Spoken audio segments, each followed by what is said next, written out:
What's going on, everybody? Welcome back to Lombardi Sweep, week 7 in the NFL, coming off what was predictably a huge win for the Green Bay Packers. Pretty much everything we talked about last week went according to plan. So, if you missed the game, if you don't know what happened, just go back and listen to Lombardi Sweep last week. We talked about Romeo Doubs having a big game. We talked about possibly the worst defense in the NFL being on Arizona's side.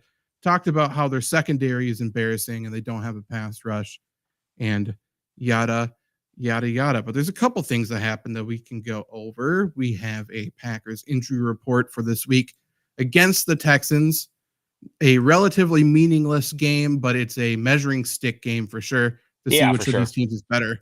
Like these are both good teams. They're advertising it as leading passer versus leading passing touchdown thrower since they started last year, which I guess is fine. I'm not convinced that we're going to have a huge passing display, but we shall see. But off the top, the Packers are 2.5 point favorites, 47.5 over under. So points being scored. Packers slight favorites, mostly for home field advantage. Well, let's talk about the 34-13 victory for the Packers.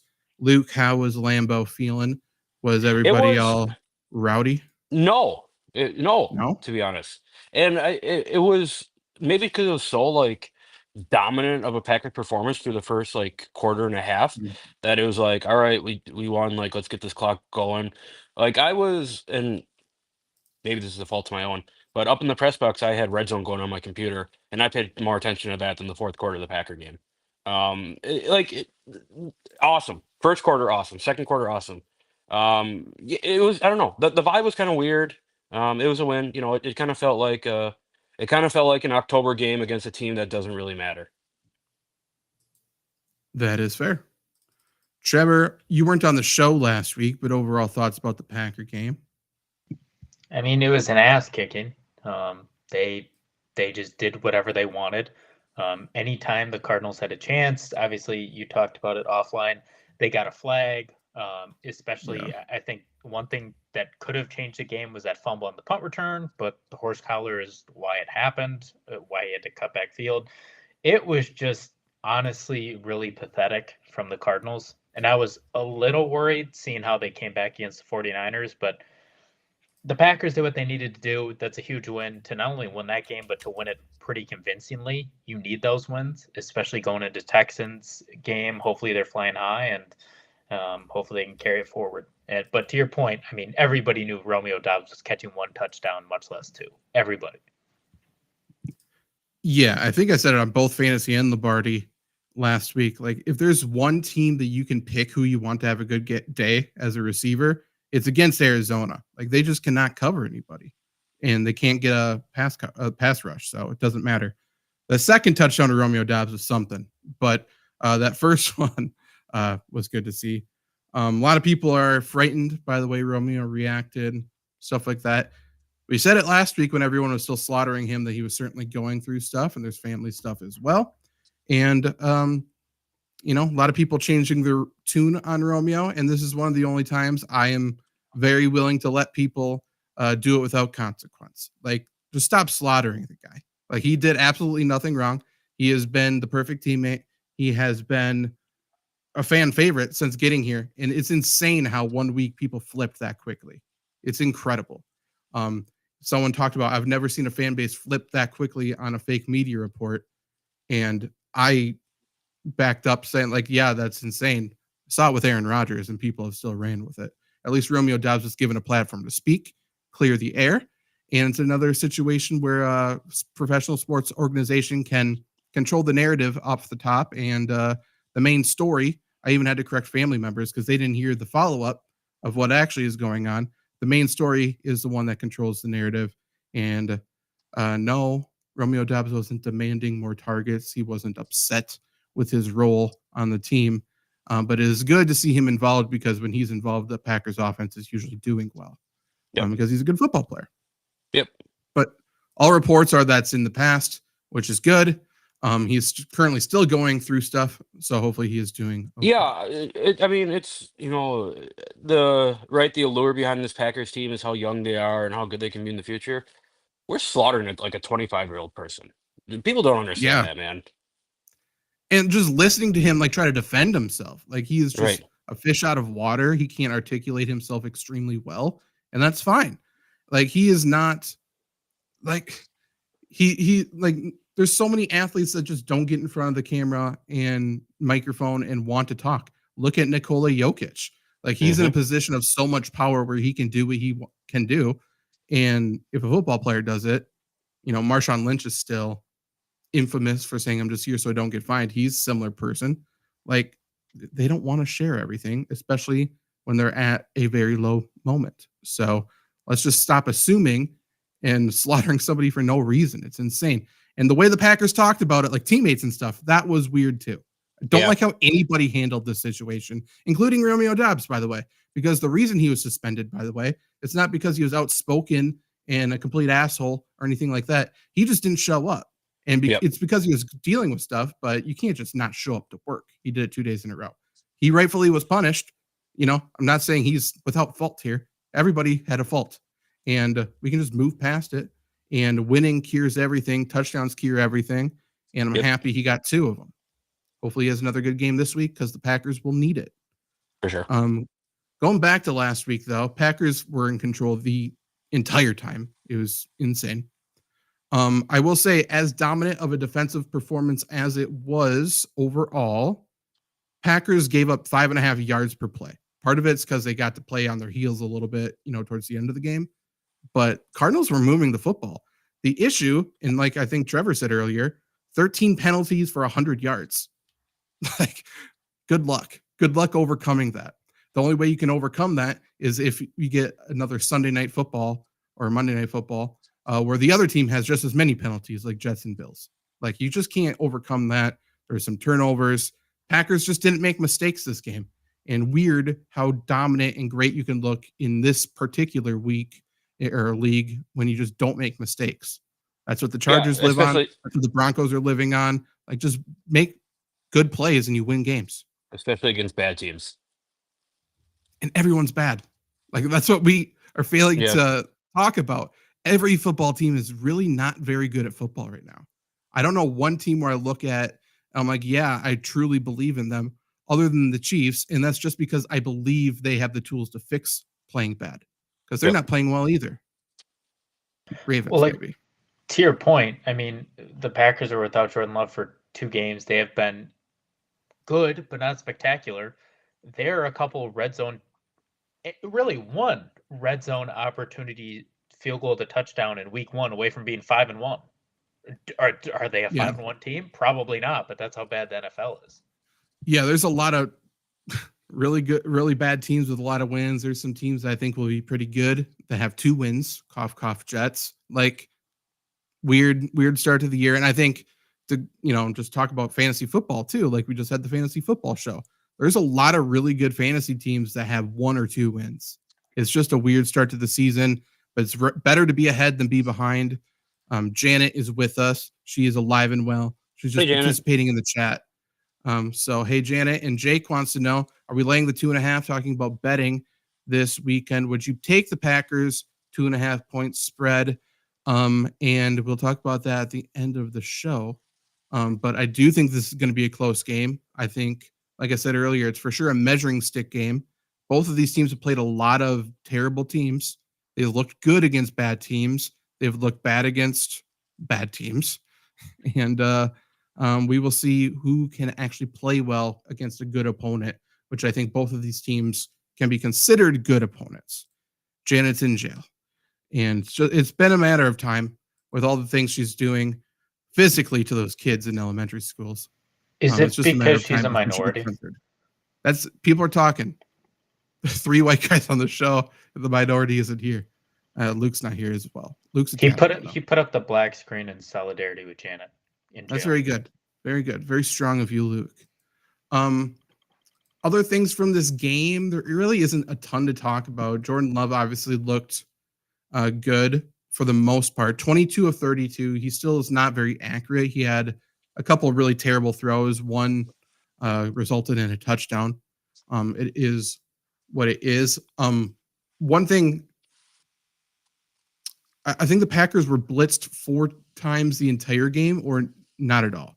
I can't remember what it is. I wrote down a note when at like 3 a.m. rewatching the game, and I can't tell what I meant by the note. So Packers blitzed 4 times. Either the Packers only had to blitz the Cardinals 4 times, or they only were blitzed 4 times. I think they were only blitzed 4 times, which is insane given the Cardinals have no pass rush on their own. It's insane because the Packers only see zone coverage. No team wants to blitz the Packers. No team wants to play man coverage against the Packers. And Green Bay just continues to dissect defenses that way. And at some point, someone like the Vikings, someone like that is going to be smart and be like, hey, let's just play man coverage and blitz them, and they have no shot. So that's something the Packers do need to get better at, I will say. Yeah, if there's one thing.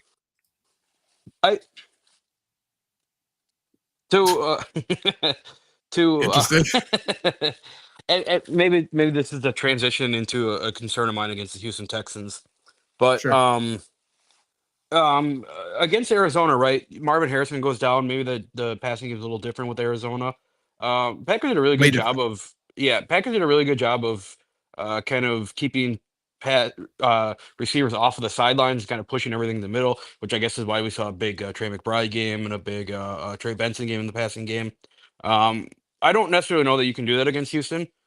Just their guys are just too good. So that'd be something that I'm looking forward to, especially with Keyshawn Nixon like starting at the outside corner now. That's fucking crazy. So I think Houston could see a big passing day on the outside here. I think so too. What the Packers did well against Arizona, that they haven't in the past, they were physical, and the Packers really stopped the outside run very well. Rashawn Gary played really well actually in run defense and his run fit and stuff like that. He was disciplined on the outside. He didn't run upfield. He didn't pick a side. He played really well, forced things inside of him, and it resulted in good things. On top of that, a very, very, very big key to the Packers playing well. This is the first time Edgerrin Cooper outsnapped Isaiah McDuffie. And night and day, because he is so good at football. He's the Packers' best linebacker. Hopefully that continues. But both rookies are playing well. 3 rookies playing well in the Packers defense, to be honest. Cooper's playing well. Bullard's playing decent. And then what's his face? Evan Williams. He's playing great. Like he's playing good football. He's made a couple of really nice plays. He will get tested this game though in pass defense, which is something he hasn't really been tested with yet. And we'll see. I think he's a good player. You know, when we graded the rookies, or I graded the rookies, like he's one of my favorite rookie picks that we had. So yeah, it's good. It was interesting. I don't know if you guys listened to the interviews after the game, but they talked to Jair Alexander, and who is of course always electric when he talks. But they asked, like, with all these turnovers, are you guys like being coached different or anything? And he said, we're coached to 100% go after the ball. If that wasn't a thing, like my entire life, like how do defense coordinators get jobs? It was a thing. Like Joe Barry's whole thing is, his whole philosophy is rally. So it's very possible no one listened to him. That's probably fine. But yeah, his whole thing is to rally to the football. Like that's his philosophy, to be completely honest, is so directly in line with Hafley. Just one plays 3-4, one plays 4-3, and Packers were better fit for 4-3 because the Packers were drafting for 4-3, right, not 3-4, which it truly blows my mind. But we're in a position now where the players can play their correct positions. Also, I'm gonna do our weekly segment of Kenny Clark is just a stud. He is a stud. I'm going to bring up Pro Football Focus's grades. I have a feeling they graded him bad. They shouldn't have. But you're telling me. Okay, so Kenny Clark's second worst grade on the team. That's crazy. On defense. And it's because he missed 2 tackles. I doubt he missed 2 tackles. But even so, if they run by him and he's double teamed, is that a missed tackle? Probably. And he sticks a hand out and slows the guy down. So he already went above and beyond in the play. He took on 2 guys, slowed the running back down. But technically, that's a missed tackle, and it's a bad grade. So that's why we don't use Pro Football Focus grades as stats here, people. He's so good. Like, he is one of the best Packers defensive tackles of all time. Yeah, for sure. Gilbert Brown will always be, of course, number 1 in my heart. BJ Raji too, but It's BJ Kenny Clark. Raji. Oh, yeah. I mean, Kenny Clark's the best pass rushing interior lineman we've had for sure. Yeah. That one. But I mean, three very different D tackles there. Gravedigger and BJ Raji, shaped different than Kenny Clark. All great though. Didn't they try? Janet says, didn't they try to explain why they graded them that way because they were getting cooked? Probably. They always have to like backtrack and try to explain like lineman grades. Like they don't understand that. I remember week 1 they were getting cooked because Lane Johnson gave up a sack or something, and they said it wasn't him, and it wasn't. But the reasoning for it was also completely. He wasn't ready for the snap or whatever. Yeah. Because everyone wasn't ready. It's the center's fault, I guess. Block them, whatever. Just play football. Enough with I said this last week. Enough with the nerds in sports. The nerds have destroyed sports. They've ruined football. It's unbelievable. Oh, the Will Smith concussion movie, that started too much bullshit. Yeah. You got the statisticians that are trying. Everyone's trying to be Ernie from the Patriots. The thing people are missing is that guy, the brainchild behind the entire Patriots regime, that gets no credit. He was a stats guy who knew football and used football things to apply everything. Yeah. Now the stats guys are just like, oh, I read a book that said you got a 32% chance if you go for it here. Don't forget that you have a broken arm on your quarterback, but that's not factored in, stuff like that. When it all comes down to it, every single thing that goes on in sports is 50-50. Yeah. All I know is that there is one sport that has completely been taken over by stats, and it is the worst one, and it is the MLB. So if that's not proof enough that stats are overrated, there you go. Baseball's got a stat for everything, but football's getting close. Now we have imaginary stats. Everyone hated in school when we had algebra and we had to worry about imaginary numbers. Now we have imaginary stats. That like this is the would-be yardage if he thought a little harder about the maybe place. Like it doesn't even make sense. Like Jordan Love has the most yards that weren't expected. Like, yeah, I didn't expect him to do anything. So like, I guess it's so stupid. I hate everything. I hate nerds. I hate nerds. We need to appoint some people to bully some of these guys. Yeah, correct. Offices. They need to get Janet. Janet can do it. She's putting her feet on everything. Apparently, she's a math teacher. Janet in the chat's math teacher. Okay, my bad. Janet's part of the problem, guys.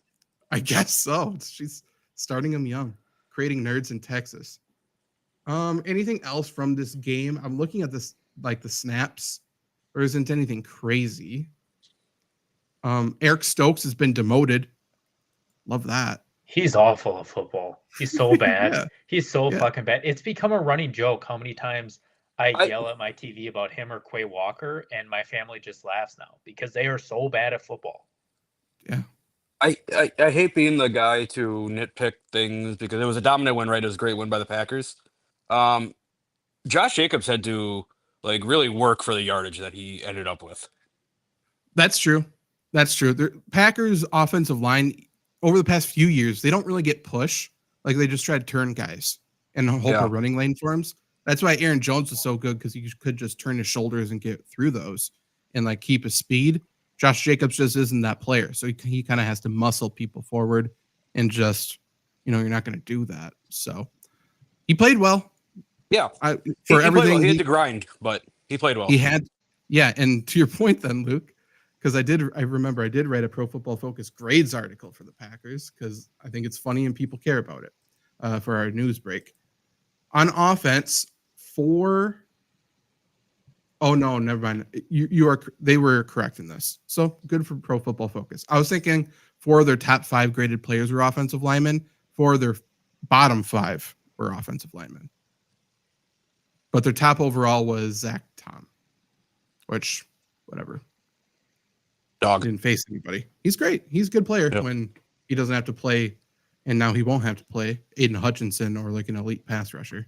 You guys remember Darnell Dockett? He was a dog for Arizona. He was. Yeah. Yeah, he was.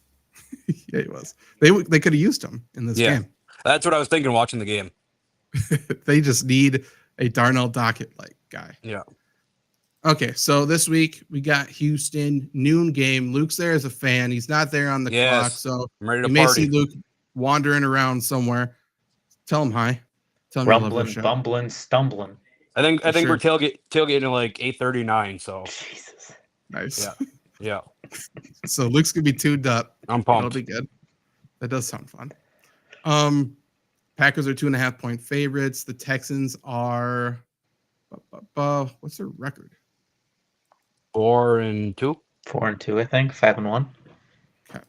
Like for some reason it's not showing. ESPN's tripping out here. They're showing me the Jaguars. Okay, so yeah, Texans are 5-1, Packers 4-2. Texans lost to the Vikings, same as us. So nothing crazy there. Texans have been playing some pretty close games.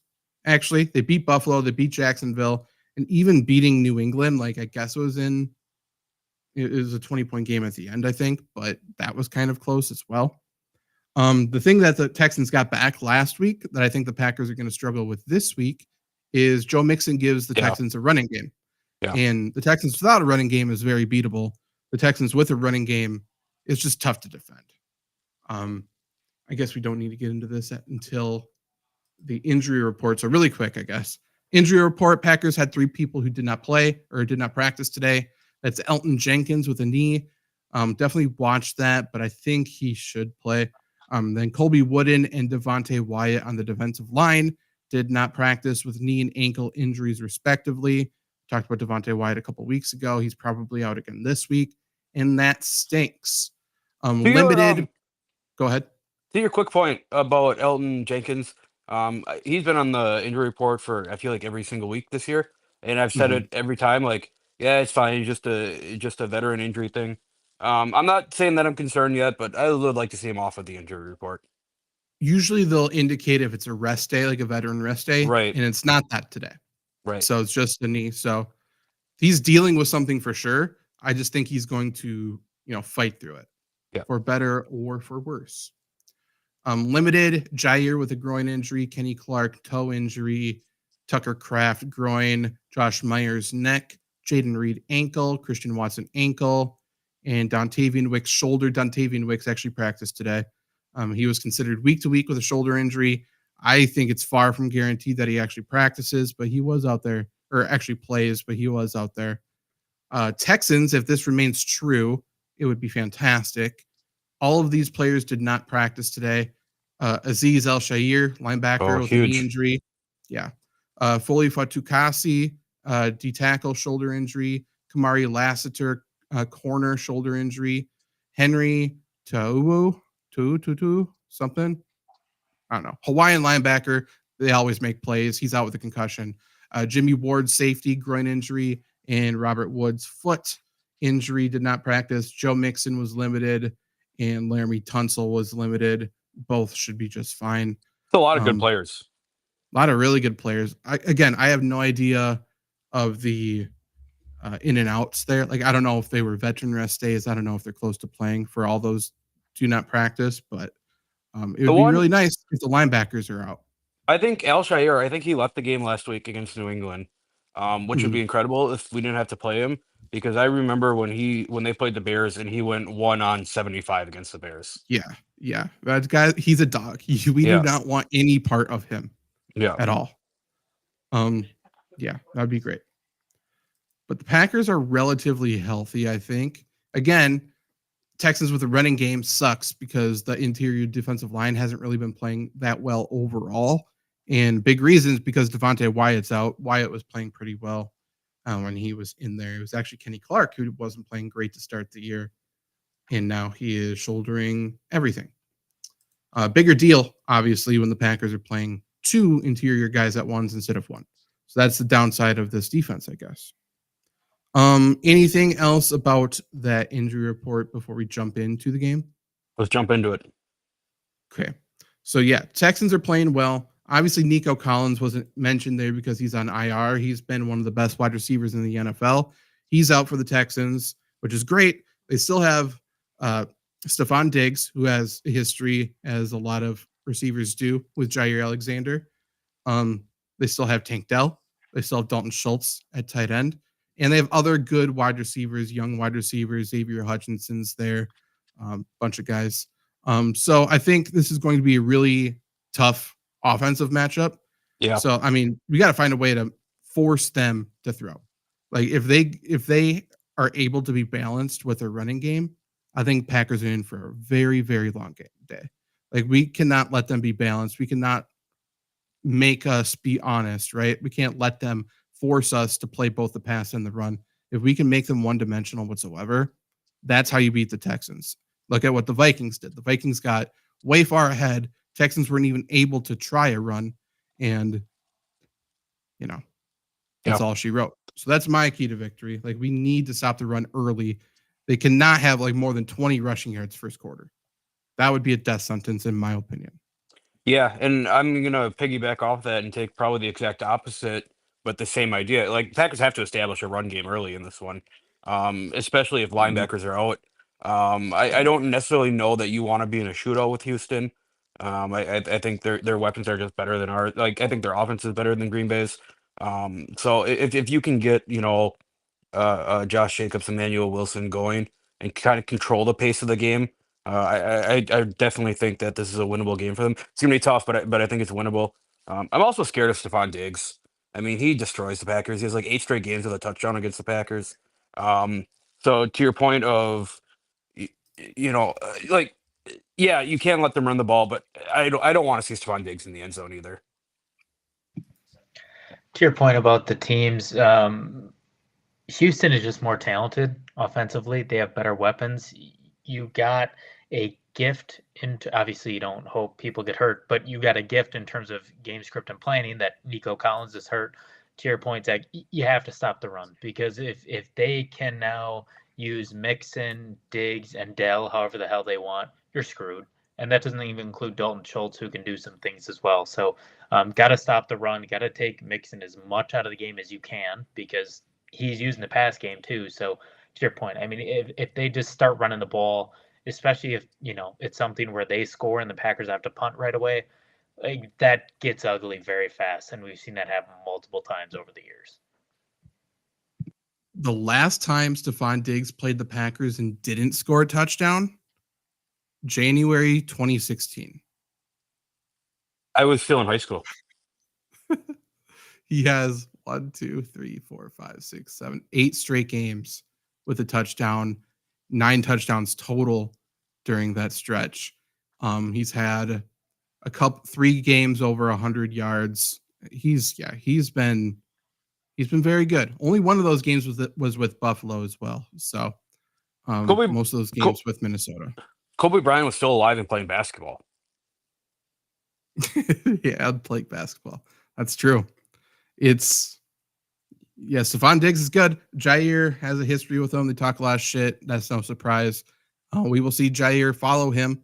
That means the slot needs to play well because I think Tank Dell is a very good football player, and they're going to use him a lot in the slot, and they're going to use Dalton Schultz a lot at tight end as well because the Packers linebackers and the Packers safeties are not very good at sticking. They're not very sticky in their coverage. Quay Walker, opposite of sticky. The man's greased up with some car that he raced a million miles an hour. Quay Walker, he goes out of the play every time. He's a greased up deaf guy from Family Guy. He is. Yeah, he is. Yeah, that's a very good comparison. Actually, he plays like it. He just, I mean, it's impressive how fast he is. Yeah, he could slow down a little bit and look where the ball is. That'd be great too. Trevor, did you give your key? I don't think so, right? Or did you? It was just kind of with you in a roundabout way. You got to stop the run. You cannot let Joe Mixon run at all. If Joe Mixon gets over 75 rushing yards, I think the Packers lose this game. Yeah, I agree. And and the Packers do need to run the ball. We saw last week how Drake May was able to hit some shots over the top. That only happens when the defense is coming at you. So you got to establish the run, or the Packers have to get down by a lot of points for that to happen. So hopefully it's the first one, and we can run the ball, bring those safeties up a little bit, and then you can hit them over the top. Because Packers and Jordan Love like to throw it either at the line of scrimmage or 20 yards down the field. hopefully we can have a little bit more of a balance, but we definitely need to move the ball on first and second downs to be able to take those shots later in the game. But yeah, Packers receivers should be fully healthy for the most part, which is a good thing. It could be a big Christian Watson day, just because I think he's more athletic than the Texans guys. Romeo Doubs could have a tough day, but we'll see. To your point, I'm not like, yeah, I agree. It could be a Christian Watson game. I'm not betting on it. I'm not betting on it. Yeah. I think it should be a big Christian Watson day if the Packers are going to win, and I guess we can get into that. I think it's going to be a close game, though. Is there anything else we want to talk about before we give our picks? No, I also agree that it's going to be a close game. So we know the injury report. We know the Packers are 2.5-point favorites. We know the over-under is 47.5. I have the Texans winning on the road in a close game. I have the Texans winning 27-24. I think there are going to be some points scored. So I think it goes over, and I think the Texans ultimately win it, possibly by a field goal. We didn't mention that. Packers got a new predator at kicker. Brandon McManus supposedly cleared of everything. Gutekunst said he didn't do any research, which is great. He just said he trusted the NFL, and the NFL didn't talk to the women. But Gutekunst, how are you this bad at PR? Gutekunst says he talked with McManus and he said he didn't do it. So fair enough. And they're not worried. And by the way, they may not be worried, but their wives might be. Like, I don't think he's accused of like sexually assaulting football players. It is what it is. Brandon McManus is a great kicker, but we've seen how legal troubles have crushed some players, a la Deshaun Watson. So hopefully his mind is right for the most mental position in football. But yeah, I think Texans win close. And Janet is not a fan. So Janet, definitely give your prediction in the chat as well. Luke, what's your prediction? I think I'm gonna see some tomatoes here from Janet as well, because I'm in the exact, like, I'm 28-24 Houston. Throughout this season, I've been taking the Packers because they've just been better than the other. Like, Houston's better than the Packers here. I'm really curious through 6 games, and I don't even know if you can even find this stat, but through 6 games, how many 1-loss teams are underdogs? 2.5 is underdog. If I'm Houston, that's just total disrespect. You're coming to Green Bay. It's gonna be 75 degrees. It's gonna be an incredibly nice game. Which I think, a rainy or even a snow game would benefit the Packers so much in this game. But it's gonna be a nice day. Like, it's Houston. They're just the better team. We said this at the beginning of the year when the schedule came out. Packers really don't have much of a home field advantage this year. Right. They don't have those late season home games, which is shocking to me, because they always love to advertise those snowy Lambeau games, and we may not get a single one, which is crazy. Trevor, what's your pick? Well, we can tell Janet's a math teacher because she spelled boo wrong somehow. But beside that point, I was going to come in here and pick the Texans, but I think I'm flipping to the Packers. The Texans are the better team, but I mean, they were the better team week 2 against the Bears. They won by 6. They were the better team against Jacksonville the 29th. They won by 4. Better team against Buffalo, won by 3. I understand, Mixon's status is a big part of that, but like, they haven't been good, right? They're 5-1. They have a +8 point differential. I know that's not gospel, but I mean, they haven't impressed me at all. And I think this is a scenario. The Packers are underdogs. I think Stroud, this is a part where the crowd plays a part. I think Stroud makes a couple key mistakes. And I think right now the Packers are playing complementary football in terms of not making mistakes. So Packers 27-23. To play devil's advocate, and just to play devil's advocate, because I do agree with what you said, Trevor. Is this a game where Houston can kind of make a statement win, and they're kind of hungry for a statement win? Whoever wins this, I think, makes a statement one way or another, unless it's like the Bills-Jets game. Yeah, okay. True. Again, with the point differential, I will say they lost by 27 points to the Vikings. Yeah. So if you take that out, it looks a little better. But they have played, like you said, they played Buffalo 3 points, Jacksonville 4 points, Bears 6 points. So they have been close. They haven't really put teams away. We've seen more mistakes, I feel like, out of CJ Stroud this year. Yeah, for sure. He's been forcing it a little bit. But yeah, we'll see. We'll see if the Texans offensive line can just communicate and pick up a blitz, because they didn't even they couldn't do it against the Vikings at all. So I would assume the Packers test that. I would test it right away, and they might get beat over the top for a huge play, but they also could really set the tone and do the exact same thing that the Vikings and Van Ginkel were able to do in that game. Just send the house. Janet, if the Packers hold the Texans to under 10 points, I will give you $50. Yeah, Janet says 23-7 in our winter game. I hate this. Why is it in fucking October? The middle of October. I think it's because we don't have the home games where it's going to be like, it would have been so great if it was a snow game. Why would we do this? To make the Texans feel like it's colder than it is? I 75 degrees. We look bad. Yeah. I'm just gonna go back to my point about this being a statement game for the Texans. Kind of, if like, this is kind of a statement game for Halfley too, right? If he can, figure out how to limit this Texans defense, imagine how much praise he's gonna get. Just given what we've seen as defense coordinator the last 5 years. Yeah. And I mean, we know what the Texans are going to be preaching coming into this game, though. Like, you look at the Packers, I think they lead the league by far in turnovers forced. Yeah. And preaching all day, every day this week, do not turn the ball over. If we do not turn the ball over, we win the game. That's what the Texans are going to be saying. And that probably is what it's going to come down to, because I do think both offenses will be able to move the football. But I've seen both quarterbacks make bad plays this year. I've seen Jordan Love do it constantly. Like, he somehow trips over himself. Like, his career is the Daniel Jones 50-yard run in primetime, then he just falls when no one there. I don't understand, but I don't know. He somehow disrupts his own momentum to make a stupid play. And it's not gunslinger. I'm sick of that. It's not Brett Favre gunslinger. It's, I don't know what I'm doing. He's playing well, and then he does something dumb. I just don't get it. Like, to your point, you kind of talked about earlier, like that Hail Mary to Dobbs that he caught. There is no game on earth where that should not be an interception or a breakup. The Hail Mary, the touchdown, like in the red zone last week, where he just kind of threw that up. The defender, it was, what's his face? Not Rogers Camardi. It's that 3 cornerbacks name. Murphy Bunting.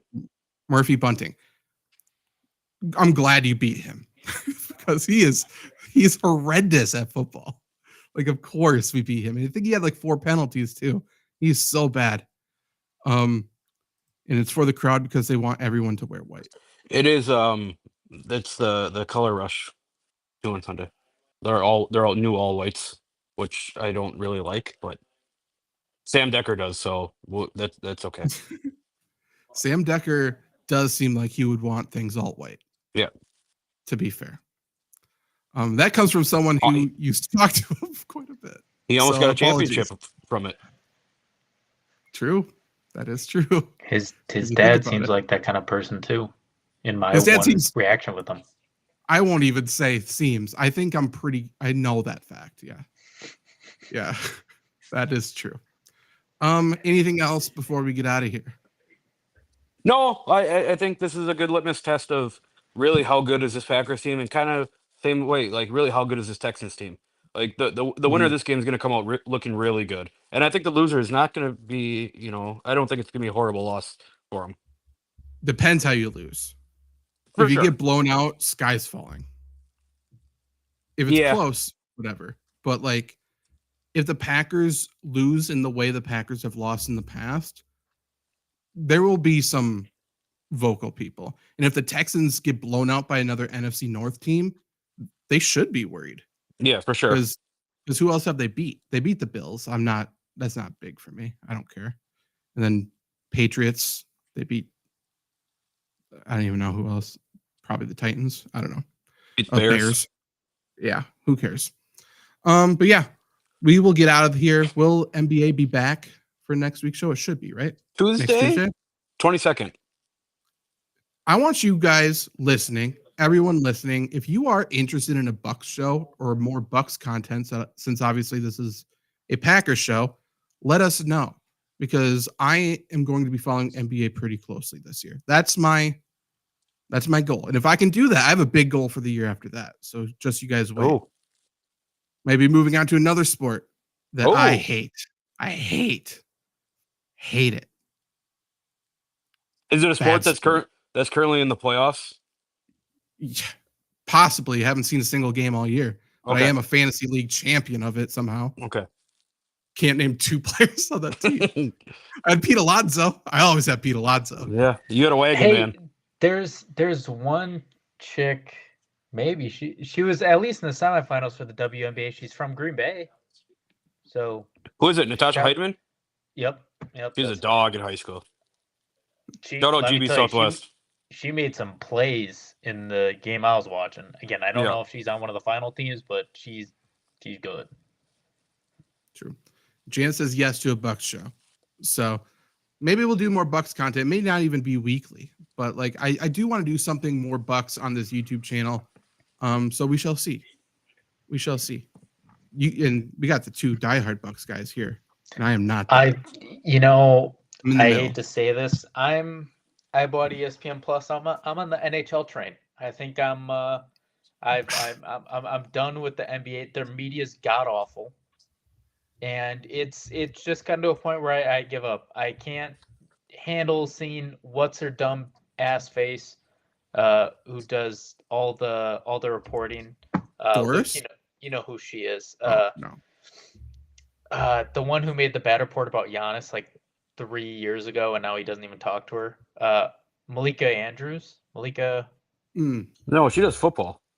Yeah. No, what's her name?